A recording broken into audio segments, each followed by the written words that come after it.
want to do something different for our third show. We're going to get away from atheism and religion today, believe it or not, and we're going to focus on another passion of mine, politics.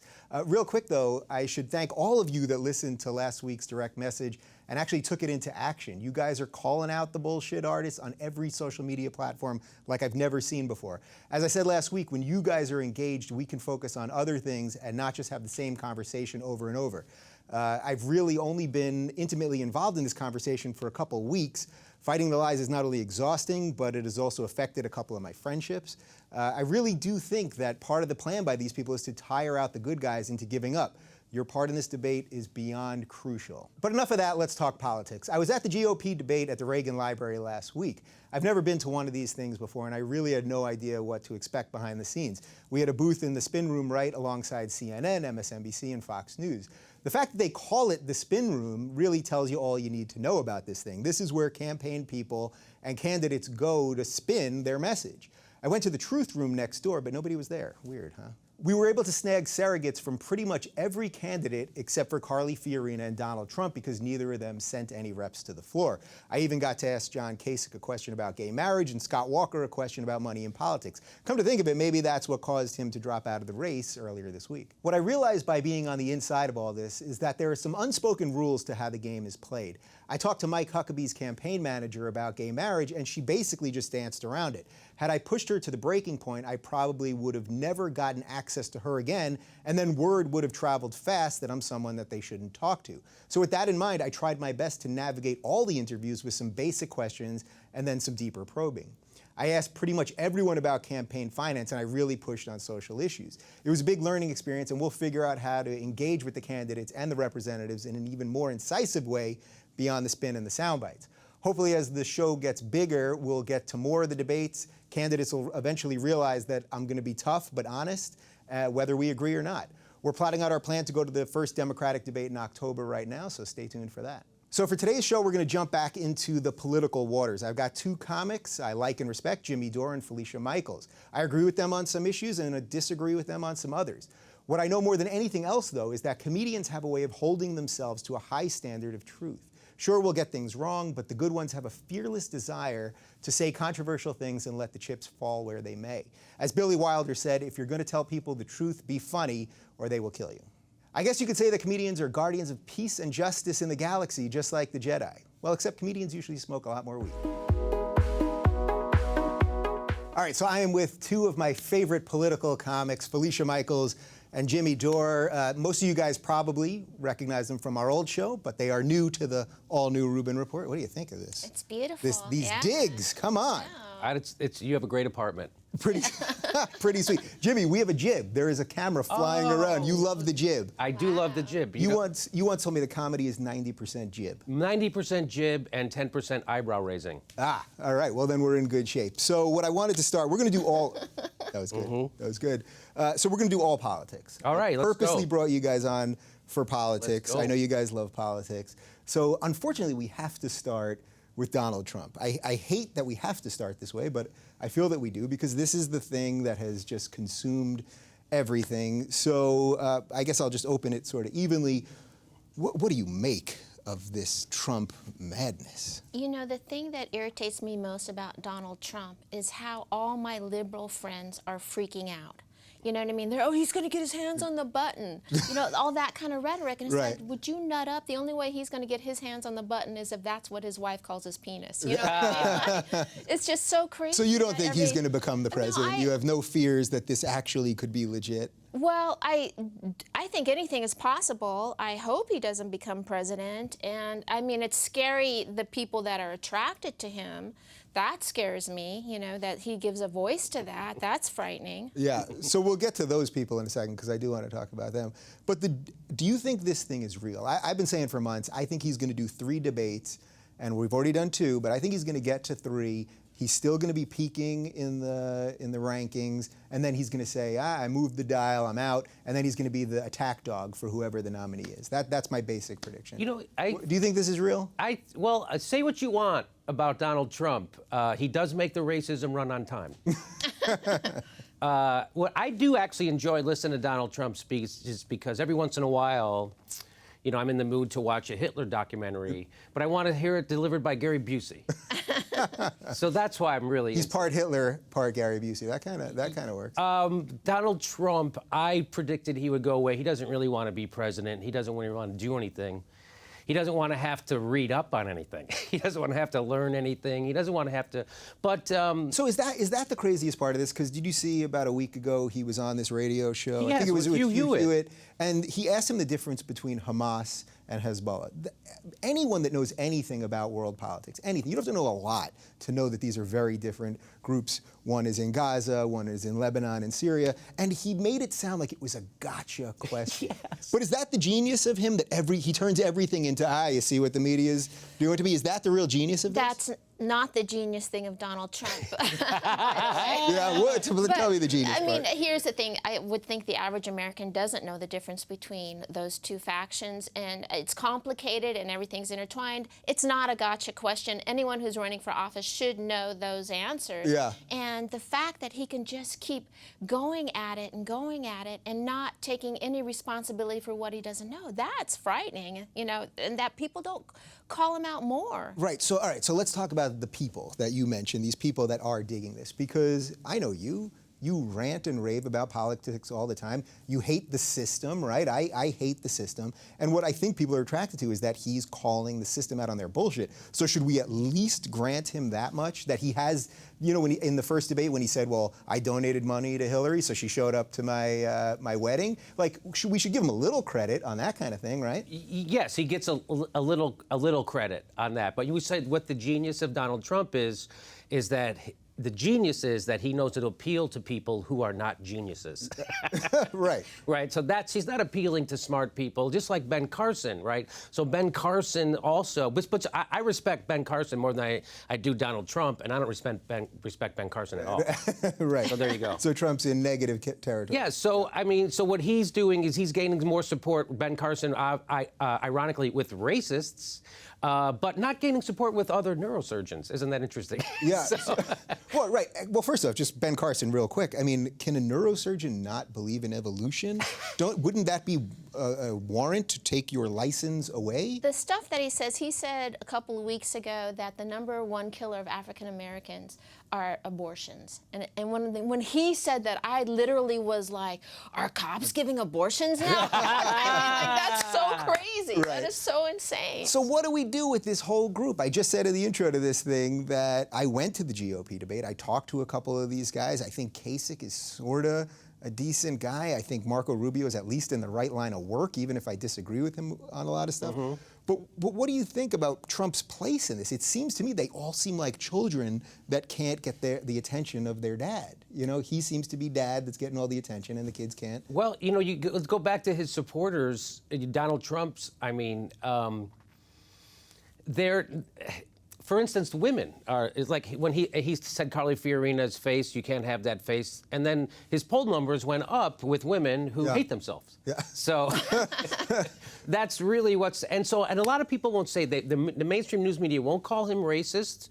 They'll say his controversial comments on immigration, and they won't call him fascist, which is exactly this is what it looks like, right? So they're charismatic, they're popular, they demonize the immigrants and the people with no money and no power as being the problem, right? They're overly nativist, they're nationalist, they're strong on military. So he's got all those 14 hallmarks. Misogyny is big in fascist regimes, right? And in their culture. And he's pushing the misogynism, right? I don't know if that's a word. And yeah, that sounded like a word. So it's amazing. So what I'll say it here, and I say it on my show, that this is what fashion, that's people go, well, how did Hitler happen? Well, he gave a good speech. He didn't have to appeal to that many people. And that's exactly what Donald Trump is doing. So that really is, so this is just a show, right? Like, to me, this is the ultimate reality show. Is that, at the end of the day, is that really what's happening here? Yes. I'm sorry. No, absolutely. We got his point. Go. I think that the only thing I want to say about when I watch Donald Trump is the makeup that he has on his face, and I'm being completely serious. Yeah. He's had 3 baby mamas. They are all gorgeous women that know how to apply makeup, and the fact that he doesn't turn to his wife or one of the former baby mamas and go, do you think this is too much orange, too much white under the eyes, says to me, this is a person that doesn't give a shit about anyone else's opinion or doesn't care.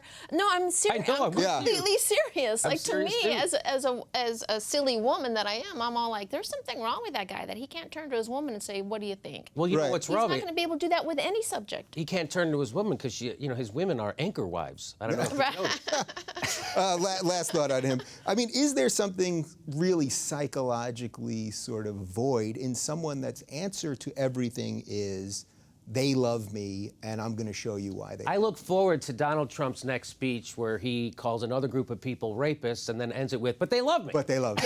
Yeah, exactly. All right, so let's move on to the other one, the other big one, which is Hillary. And to me, it seems like Hillary is running, I think, the worst campaign probably in modern history. Forget the email thing and the inaccessibility of the press. There seems to be just no sort of joy or humanity or sense of who she is or any of that stuff.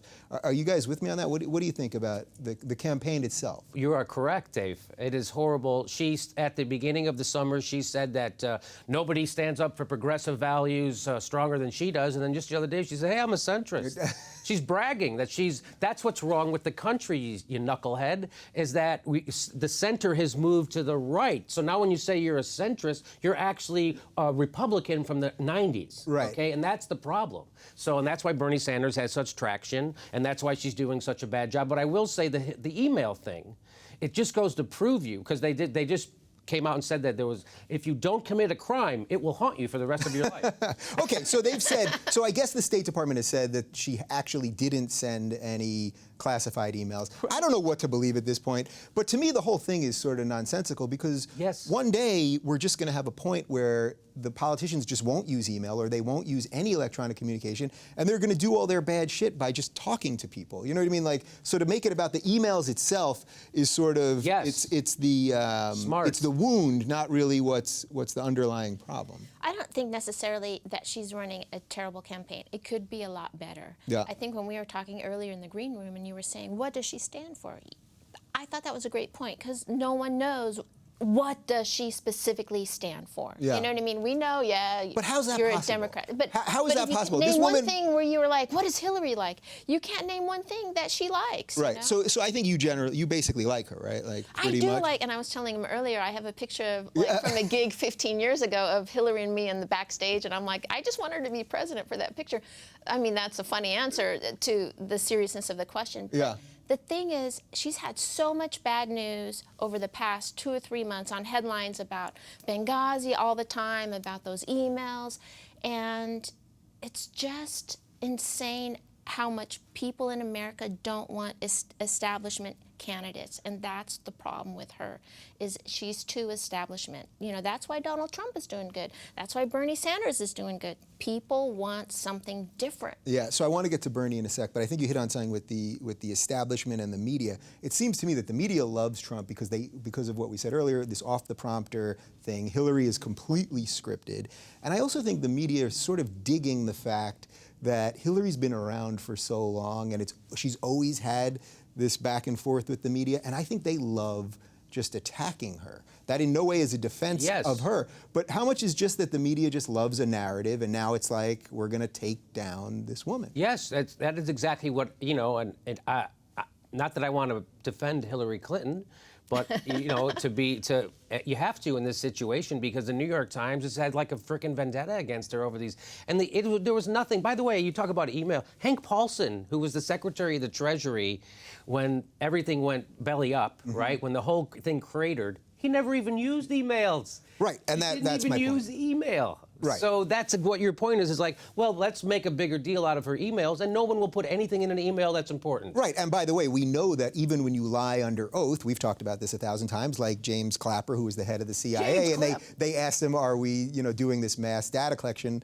And he said not wittingly, as he was scratching the top of his head, because that's where you scratch when you're in your big lie, so we know that even when you lie, right, like they're not going to really do anything. That makes me laugh, because Pottery Barn does mass data collection, you know what I I mean, everybody does. They know what you have in your kitchen. They do know what I have in my kitchen. Yeah. All right, so let's move on to Bernie, because this is the one that I think we should be talking about more, and I've been trying to talk about him more. I think he's talking about the right things, income inequality, which is a huge problem. He's talking about money in politics, which nobody's talking about. As I told you guys earlier, I went to the GOP debate. I literally think I might have been the only person that asked anyone in that room about money in politics.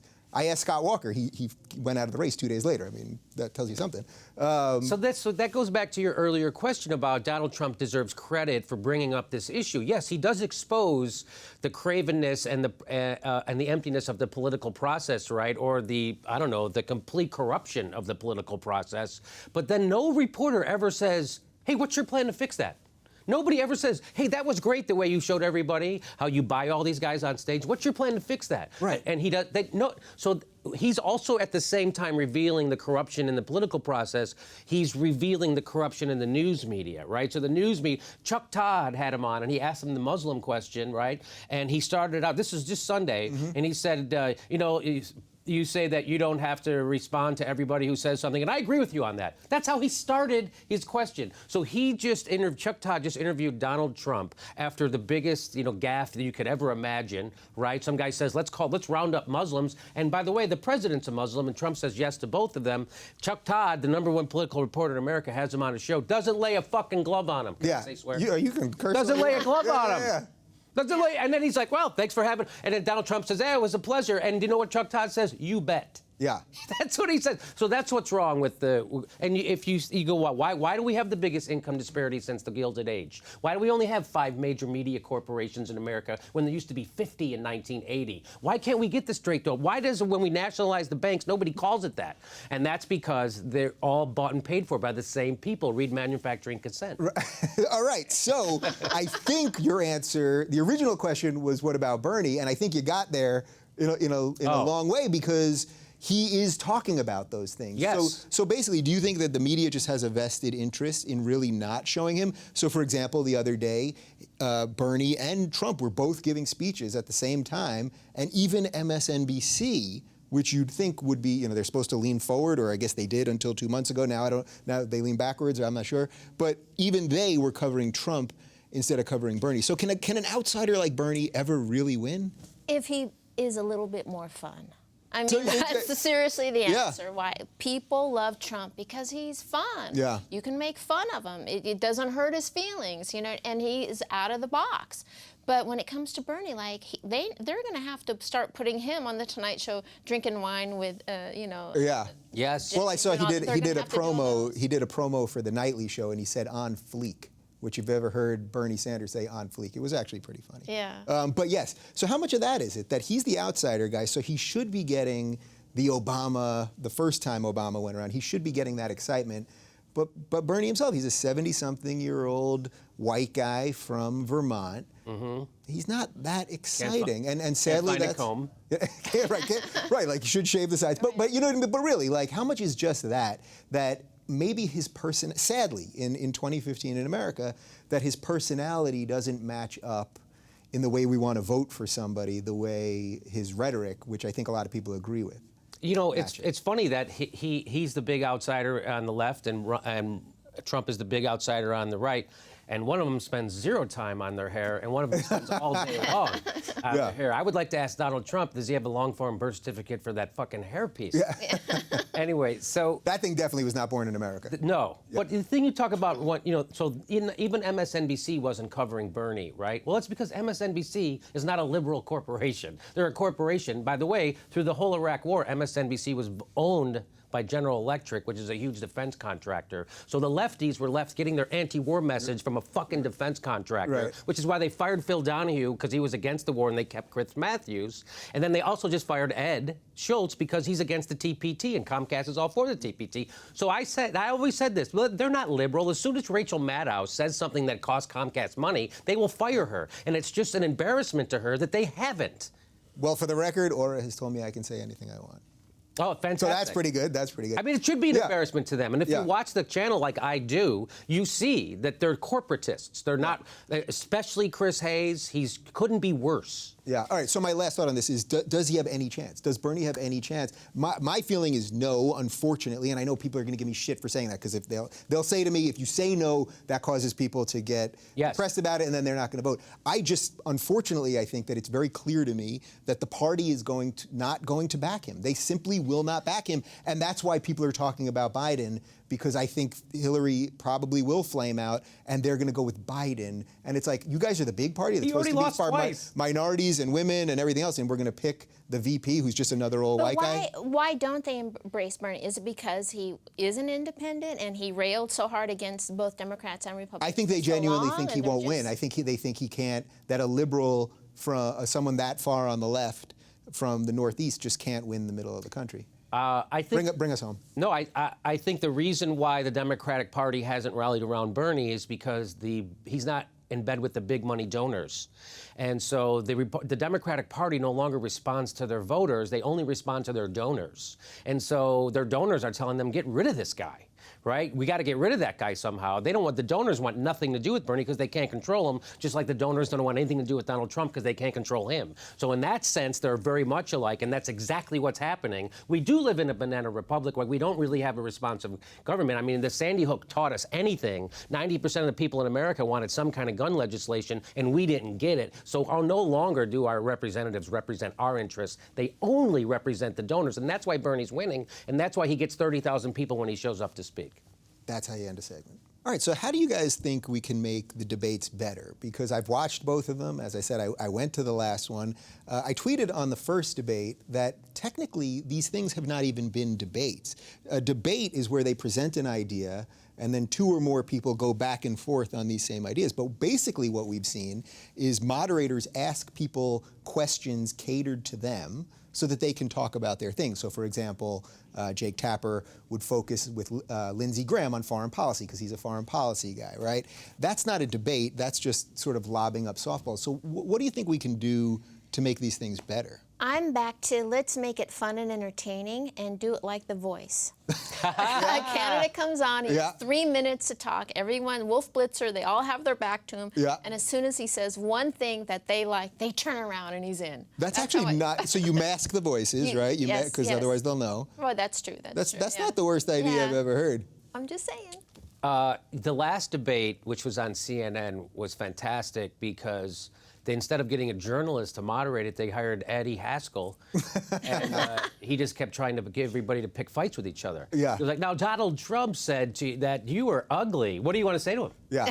So you're not a Jake Tapper guy, is that what you're telling me? No. That was probably the worst. By the way, Jake Tapper, he just announced that they're going to start doing fact checking of politicians with factcheck.org because apparently at CNN they don't know how to do that, so they had to hire an outside organization to teach them how to fact check at CNN. Funny. Nobody on Jake Tapper's staff really knows what they're doing. Right. So what that is, and why there was no real questions, and why there was no follow-up, there was no Candy Crowley moment at this debate where they corrected Carly Fiorina for being a crazy person and saying blatant lies about Planned Parenthood. The reason they don't do that is because they don't want to alienate any of the viewers that like these people. So what they'll do is they say, hey, Jeb Bush said this, Donald Trump said that, what do you want to say to him? Instead of saying, hey, the facts are this, and you said this. They don't do that. So they're not doing journalism, they're doing Eddie Haskellism, and they're trying to get people to pick fights with each other. Yeah. I do agree with you, but on the other hand, that question needed to be asked to Carly Fiorina. About the face thing. That needed to be asked. Oh, okay, about Trump saying, calling her out on her looks or whatever. I mean, that is so terrible that it needed to be asked. Right, so I agree with you. It had to be addressed because it was just another absurdly misogynistic thing that Trump did. But interestingly, doesn't that then get more of the play the next day than anything that might be more important, such as foreign policy or immigration? I mean, really, can you think of any headline the next day that was related to policy? I'm sorry, those are important things, but it's important how a person who is running for president is treating the women of this country. Yeah, I totally agree. That's just as important. I totally agree. And the GOP did make it clear that they welcome all women into the GOP, even the ones who make Donald Trump wins. Even saving the ones with rough edges. All right, so we haven't had a Democratic debate yet. We have one in a couple weeks in Vegas. Right. As I said about in our Bernie segment, you know, the Democrats are supposed to be the big party. That's what everyone says. They're supposed to be the big party, but they've really only got two people running for all intents and purposes, right? Hillary and Bernie, and then there's Jim Webb and O'Malley. Well, but it's really only two people that anyone's talking about. So should we give the Republicans a little credit for at least they have 20 clowns in their clown car, while in the Democratic clown car there's really only two people? Well, Martin O'Malley did come out last week with a bold proposal. He said raise the age of gun ownership to 21 years old, and everybody responded by saying, who the fuck is Martin O'Malley? But that's my point. You know what? I'm going to call something crazy here. I think that guy who's polling at -60, that nobody knows who he is, I think he has a little bit of a chance. Because I think they're all going to get equal footing, and people are so sick of Hillary. On the debate stage? Yeah, and I think yes. I think he's a good-looking, middle-aged guy, and I think he's a pretty decent guy, and I think people are suddenly going to go, who the hell is this guy? The irony is that it was Howard Dean whose idea was to limit the number of Democratic debates because he saw what happened with all the Republican debates last time and how they ate each other and how it was just a clown show. And so he didn't want that to happen with the Democrats, so they made them limit them. But now we realize, hey, there's actually going to be a real debate now, so maybe we should do more of these because this is just free advertising for the Republican Party, and we're not getting any for the Democrats, and people still don't know who Bernie Sanders is. Right, so what can we do? Look, the election is over a year away, right? What can we do to make these debates better? Like, as the people, like, do we have to demand that they have to be done on PBS? I mean, they were done. I don't know if there's going to be any this upcoming year, but 4 years ago, some of them were done on PBS. I mean, something. How do we get it out of the gotcha thing, out of the does Carly have a wrinkle on her face thing? I don't know what the answer for that is. I mean, it is going to be interesting to finally see Bernie and Hillary go at it, you know, but how do you make it more interesting? And maybe you need to have someone like at the Oscars who did the little clips always beforehand, you know what I mean? Have Billy Crystal come in and... I don't know. Or... I mean, what do you... Well, it used to be that the League of Women Voters used to organize debates and other people used to...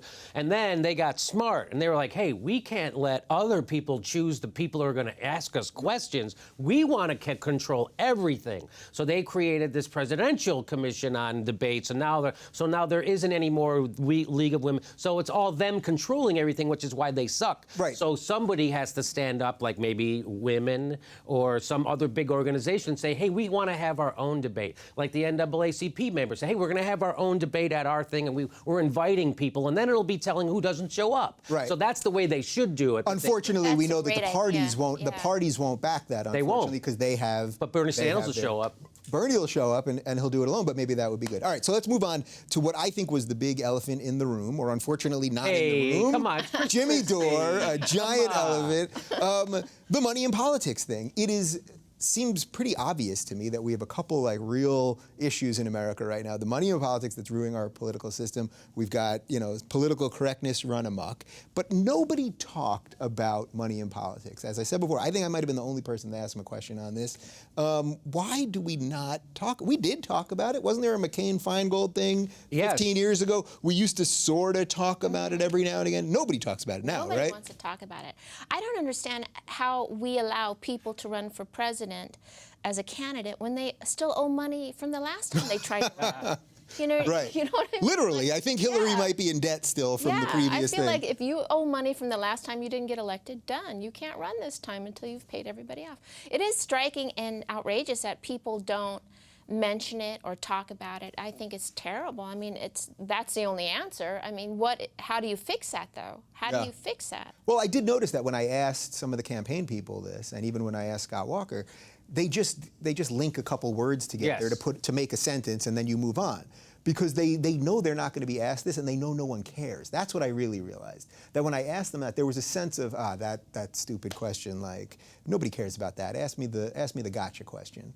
You know. So what do we do about that?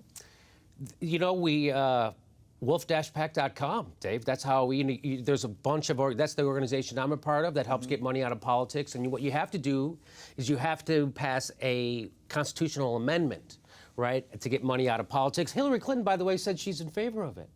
So we know, that's good to hear. Also, the Senate of the United States, Congress also passed a resolution to open debate on this. So that's a good thing. And 3 states since we've been trying to push this, have already passed it, California being one of them, Illinois, and I think we have New Hampshire or Vermont.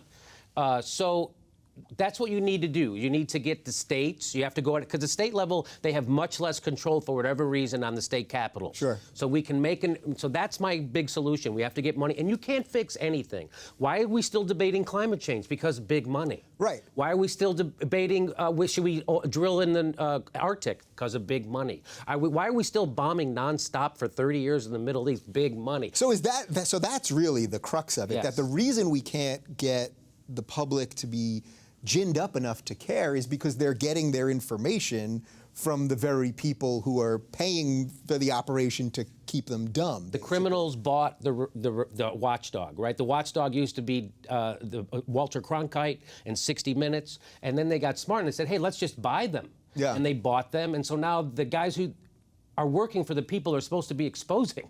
So that's why They're literally working for So that's how you go, well, how do we get it in an Iraq war that lasted? That's how you get it. Because the people are working for defense contractors. They're supposed to be exposing defense contractors, and they're not. That's what's wrong. Do you think there's a reality where it'll ever turn around?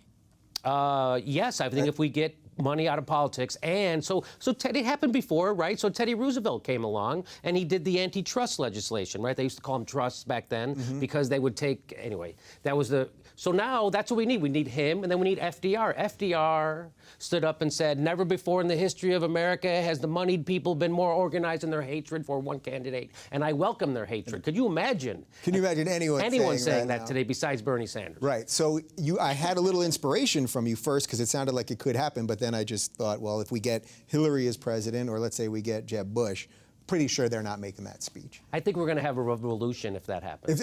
We may well have a revolution. I'm going to buy a gun. Yeah. All right. So let's talk about religion in politics, because that's the other big one. And look, a guy, Mike Huckabee's up there. This is a guy that the week before was defending Kim Davis. Everyone knows about Kim Davis and not giving the marriage licenses to gay people. And Mike Huckabee actually defended her by saying you shouldn't partake in a law that you don't believe is moral. That is the most ridiculous anti-American thing you could possibly do. It shows a profound lack of understanding of how government works and our Constitution and all that. But there's him, there's Cruz, there's Santorum, and these guys, and even now Ben Carson. What do we do about this conversation? Religion should have nothing. We have separation of church and state, I think. What do we do about this? Well, I was Googling this topic matter earlier, and I saw that the Boy Scouts don't allow atheists in the Boy Scouts, right? And I was thinking, it's people don't want to trust other people who aren't religious or can pretend to be religious, with decisions that are going to impact them. I kind of get it.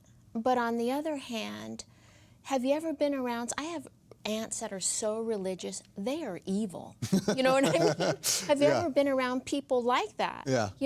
I went to Catholic school. Right. That's what you mean. And when I look at the Republican spectrum out there, the candidates, I'm like, oh my God, these people are evil. You know what I mean? If you have blinders like this about religious and how everyone has to follow the same religion or the same thing that you're doing, I mean, that is just as bad as someone who has a void of it. And I know that's just as bad as those horrible atheists who don't want to hurt anyone and want people to live with secular values. I know it's just as equally horrible. Wow. But is this the irony of Republicans that they say they want small government, right? Yes. They say they want small government, and then at the same time they keep jamming Jesus you read my in notes? everyone. I didn't look. There's even notes. Yeah. Because you said your question is how do we get religion out of government, and my whole thing is they should be made to go to religious people should have to take an irony class, right? So we have Kim Davis, who's thrice divorced, making a religious stand for the sanctity of marriage. Yeah. That's and now the Oath Keepers have promised to defend her if they don't want to lock her up again. Right. And she's so grateful, she promised to marry 3 or 4 of them. So, and then they played that song, right? With Eye of the Tiger. And so when she came out, and then she got in trouble for that because they didn't want her. Survivor doesn't want her to use that song. Yeah. But she said she liked that song so much she's going to play it at her next 3 weddings. The point is, Dave, I have a lot of these jokes. Yes, I gotcha. And she ruined Rocky for me. It's ruined like Rocky, it's I just. know. So. But what about Huckabee? So someone like Huckabee, who's supposed like to me, this is proof that he's not running for president, and he's running to run the Christian right. Yes. And I wish people would just say that. I wish almost he could say that, and he could say, well, you know what? I'm up on this stage because I do control, or at least want to control, a portion of this country, and I want to keep controlling it. And then we could be honest about it, and then he would disappear when he gets when the primaries go further. But he's not really running for president, right? Isn't he running to own that degree of power? I think you're very perceptive, Dave, which is, I think, why you have your own show. Once in a while, I get one. Really. And yes, that is exactly what he's doing. He's running to get speaking fees. He's running to be the biggest Christian on stage. So now whoever does become president, he's like the Billy Graham. They have to come through him to get to the religious right that they're going to need. So it's all that. He's the biggest charlatan of all of them. Yeah. Because at least Donald Trump, who is a big asshole, won't take that extra step of putting the cross on his sleeve like Huckabee was. And Huckabee's complete phony. Right, and Trump, not that I ever want to defend Trump, but they asked Trump about the gay marriage thing, and he said, look, the Supreme Court made a decision. I would have to abide by the Supreme Court. That shows a better understanding of how government works than Santorum or Huckabee, who want you to just pick which laws. Can you imagine if we could all just pick, well, I'm not going to pay taxes. Morally, I don't think I should have to. Yeah, separate but equal, so that means we can just ignore it. No, that's not how that means. Right. But I do like what you're saying about he's running to get speaking engagements. But then the reality is, how much money is he spending to try to run for president versus how much he would actually ever make as a speaker? But he's not spending his own money. Right. So he's not, I mean, right. It's not his, and ultimately it's not about the speaking money per se as much as just the influence that he will just run the Christian right, like be the next Billy Graham or something. But I want to back up to something that you said earlier about this atheist thing, because the first 2 episodes of the show we had Sam Harris, who's probably the most outspoken atheist. One of my all-time favorite atheists. One of Jimmy's favorite atheists. I love him. And Cara Santa Maria, also an atheist. And we talked a little bit about atheists in politics, and every poll shows that people would never vote for an atheist. People hate atheists.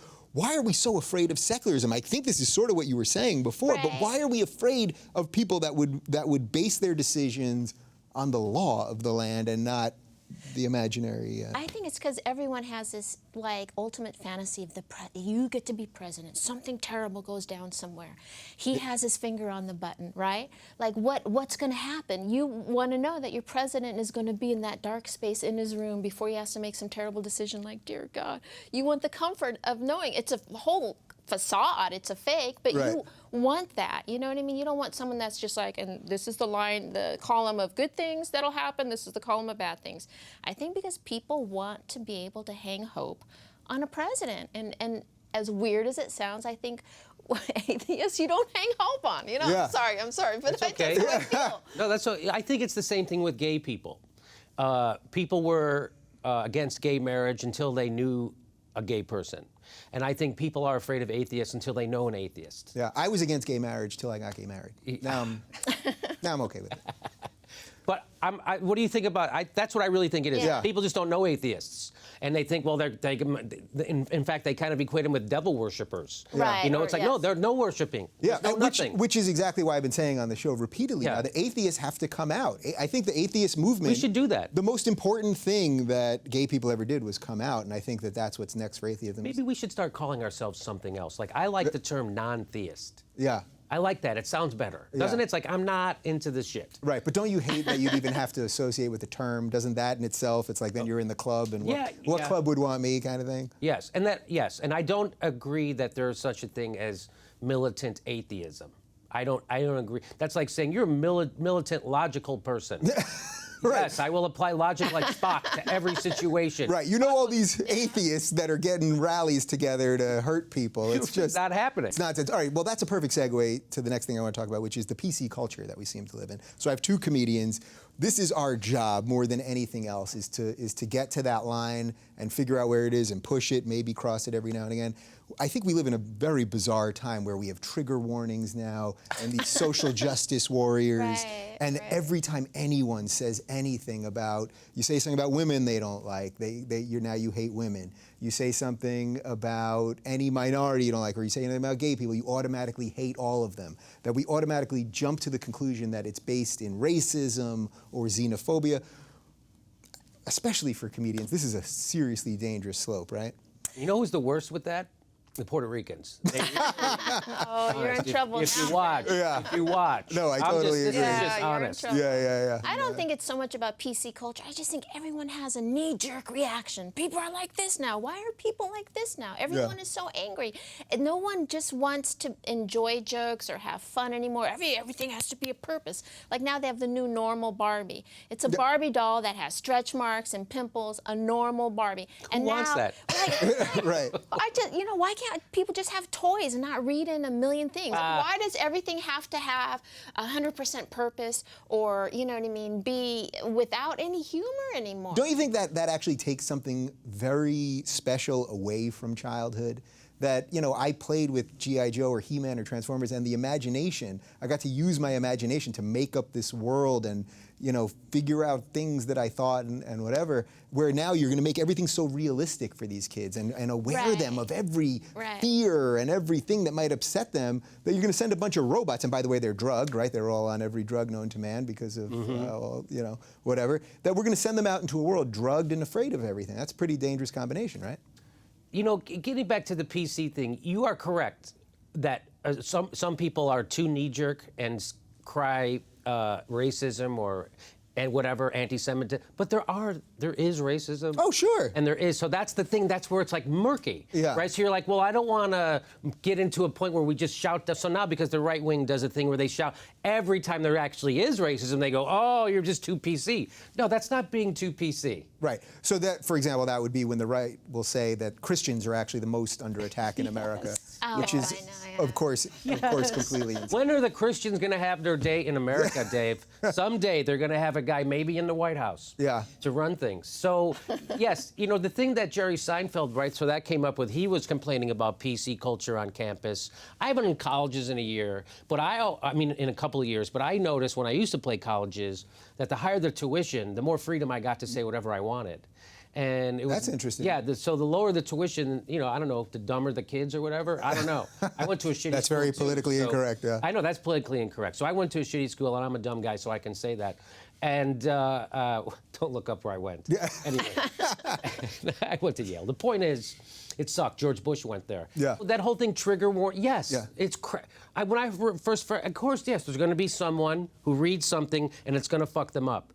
Well, you can't pass a law about it. Yeah. That's their own problem they have to deal with. When I hear car horns, I freak out. I can't pass a law that says nobody can beep their horn anymore. Right. So is the bigger fear, I used to fear that the First Amendment would disappear, that the government would take our free speech. But what I'm starting to fear now, although I am no big fan of the government in any capacity, what I'm starting to fear now is that ultimately we're just going to take our freedoms away. We're going to get so afraid of saying anything. And I see this happen all the time now. I get emails, not that I'm the most politically incorrect person there is, but I get emails now, people saying that I'm saying things that they wish they could say.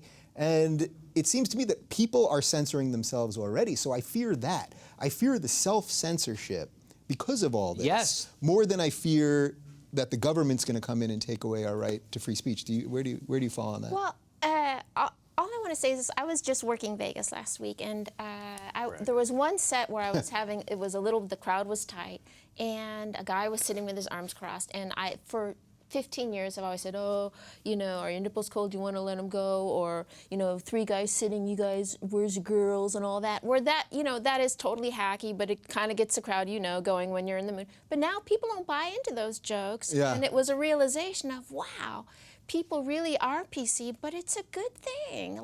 So I think there is a legitimate reason to be PC. We're growing as people, and there are things we don't accept anymore. We don't accept racism anymore. We don't accept making jokes about gays anymore, and that's a good thing. I think the comedians that say, oh, it's too PC, they might be correct, but in other words, maybe you need to change too. Yeah, maybe the comedians need to change. That's There's interesting. an idea. That's interesting because Sarah Silverman said something to that effect this week in an interview, and I think she was directing it at Seinfeld because Seinfeld basically was saying, you know, I used to make this gay joke about a French king and his loose, you know, his hand like this, and now they think it's too offensive. But I would always veer on this. I don't know, to call Seinfeld politically incorrect, I don't know what he thinks about anything. Me do neither. you know what Jerry Seinfeld thinks about anything? Did you hear what he said about that cotton ball? Yeah, exactly. All right, so my final thought. Yeah. One final thought about this, because there comes a time, right, like, so now we've come a long way with how gay people are treated in our society in a positive way, but there's guys who were born at a certain age, like Alec Baldwin, they grew up using gay terms as slurs and insults. So, and then when that lizard brain gets activated when you're angry at someone, those things come up, right? And so Alec Baldwin got in trouble for calling a guy a cocksucking faggot, right? But he said he called him a cocksucking fathead. Right. Because apparently cocksucker is gender neutral. And no one swears like that. Nobody says a $4 swear word and then follows it up with a cartoon swear word. Nobody goes, oh, you motherfucking fart snarkle. Right. Nobody says that. Right. So that's. So should we give those people a little bit of a leash then? If you grew up in that, I do, especially if he apologizes or lies about it, like Alec Baldwin did. Right. No, if he apologizes, look, my dad said racist things when I was growing up. My dad would never do it now, but he was. Is your dad Bill Connor? No, he's. But when I was growing up as a 27-year-old man or a 30-year-old man, he said stuff, and my brother and me would be like, "Dang!" And now he would never do that because everyone grows at a different rate. You know, people are learning at different ages, and you know. No. All right, so they should apologize at least, though. Yeah. So I thought that the right way to end something with comedians would be to talk about counterculture a little bit, because counterculture is what stand-up grew out of, right? It used to be cool to fight the system. Yes. And I feel like it's not cool to fight the system anymore. You're thought of as crazy or something.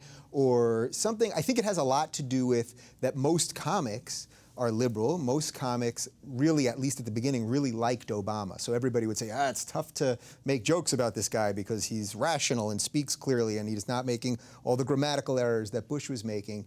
Now it's changed, and I think people don't necessarily like Obama as much, or at least people on the left that feel that he's, been more right-wing. I think certainly that's what you think. Certainly. But we don't have a real counterculture anymore. Do we need a Republican in office to have a true counterculture?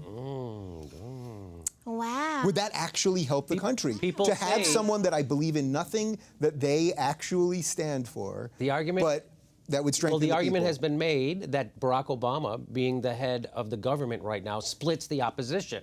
Because they're the people, so we should be opposing him about the indefinite detention, TPP, all that stuff. Syria war with no congressional authorization, Libya, we'd no everything. You and I are on the same page on this. So we should. So by Barack Obama being the head of the government, he splits the opposition because half the people are loyal to him, and then the other half the people are telling the truth or wanting to push back and protest against a tyrannical government or bullshit that they see in the government, and so it doesn't happen. That's exactly what's happening, and that is what happened, and that's why there is no counterculture. Good of you to pick up on it, Dave. I get a couple every episode. I get one or two. Yeah, bring us home. Well, I was watching Bill Maher the other night, and he was, of course, making fun of Republicans, and George Pataki was on there, and it's gotten to the point where, you want to have one Republican in the mix when you're talking politics and doing the counterculture thing, all that. But even George Pataki's like, well, my party. You know what I mean? And it's just an indication of we've just all moved to the right. Right. So maybe we do need a Republican in office to wake up the people to actually realize what's important. Yes. And it would at least be good for comedians. All right, on that note, I want to thank Felicia Michaels, Jimmy Dore. You can follow them on Twitter and YouTube and websites. They got all that stuff, and we're going to put some of it right beneath you. And Jimmy's got a book. It's called Your Country's Just Not That Into You. Yeah. Available where all books are sold everywhere. There you go. All right, thanks for watching, guys, and we will do it again next week.